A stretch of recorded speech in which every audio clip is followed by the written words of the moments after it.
Hi guys and gals, GoodGuyDan here. I've been working the last few days on my Master Grade 00 Riser and 007 sword, and I thought this would be a good opportunity to talk about dry transfer decals. Most Master Grade kits, at least the modern ones, will typically come with one of the three decals that you see here. On the far left we have a standard decal sheet with an adhesive backing. You just peel and stick them. The middle decal is a foil back decal. Similarly, you have adhesive on one side. You just peel them off and stick them on whatever you want. And the last decal type is the dry transfer. And you can always tell the dry transfers apart, both because it has a very glossy surface and also it has this kind of wax paper backing to the decal. A couple tips and tricks for handling your dry transfer decals. Try to leave them in the little plastic baggies they come in until you're ready to use them. When you do decide to pull them out and start applying them, you never really want to touch the back surface of these, nor do you really want to lay these down on any sort of surface. The reason for that is there is a type of adhesive on the back of these, so when you apply the decal, and if there's any sort of crud behind the decal, it's going to leave textures or marks on your decals, and it's also going to decrease the adhesion. They tend to look worse the more you handle them, so just leave them go until you're ready to use them. Applying dry transfer decals is more difficult than using water slides or your standard adhesive type decals. This is due to the fact that once the decal is applied, there's no room to shift it around or move it. Additionally, if the backing of the decal is moved during the application, it's going to mess up the decal. We're going to need a few basic tools to apply these dry transfer decals, namely scotch tape, a pair of scissors, an X-Acto knife, and a set of tweezers. Once you know which decal you need, go ahead and cut out that decal using a pair of scissors.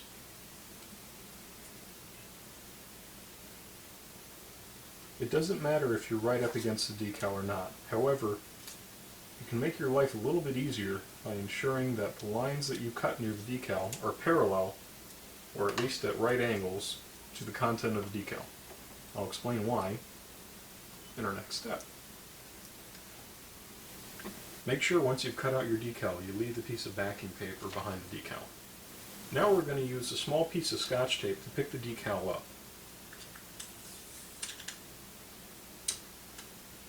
Ideally, you don't want the tape to overlap the decal by too much, just enough so you can secure it to the part.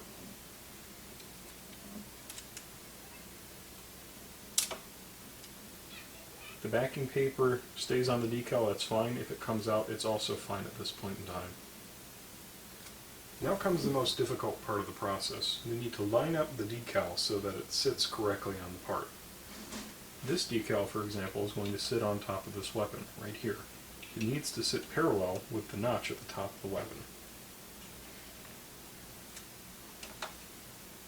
If you use a light touch, you can apply the decal, kind of get a rough idea of where it's going to land, and make adjustments as necessary. Be aware if you push down on the text or any other part of the decal, you're going to start to transfer the part, and you're going to be stuck with this location. What I just did here is I removed a little bit of the scotch tape so I could get a tighter fit to the area. Sometimes you need to make small adjustments like that during this step so that you can land it correctly.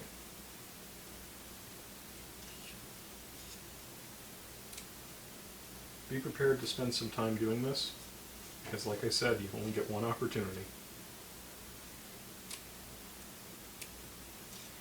Alright, I'm happy with the position right there.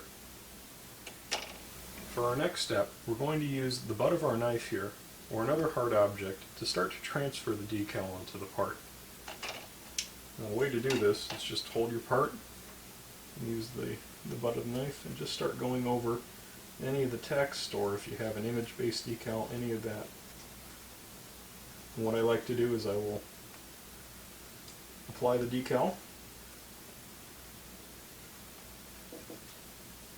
It pays to be thorough here, so take your time. And once I'm certain that the decal is down, I'll go and rub it with the knife just a little bit more, just to make sure it transfers cleanly.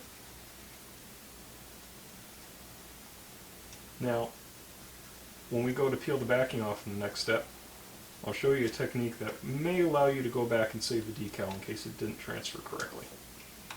Okay, it should be applied now. Now we're going to remove the tape and the plastic from the part. Hopefully we've rubbed it enough and the decal will remain on the part. If we do this slowly, we'll be able to tell what has and has not stuck. If we do notice parts of the decal have not stuck, we can lay it back down, hopefully line it up correctly, and rub it more until it applies.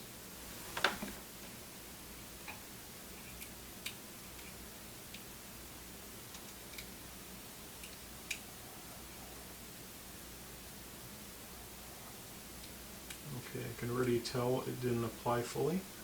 So what I'm going to do is I'm going to re-adhere the tape and go back and rub the decal down further so that hopefully we can get it to stick fully. Alright, this is the second attempt to remove the tape. Hopefully the decal will stick now.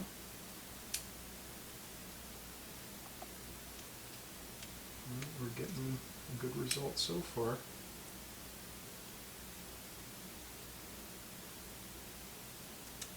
Alright, we got it. Perfect.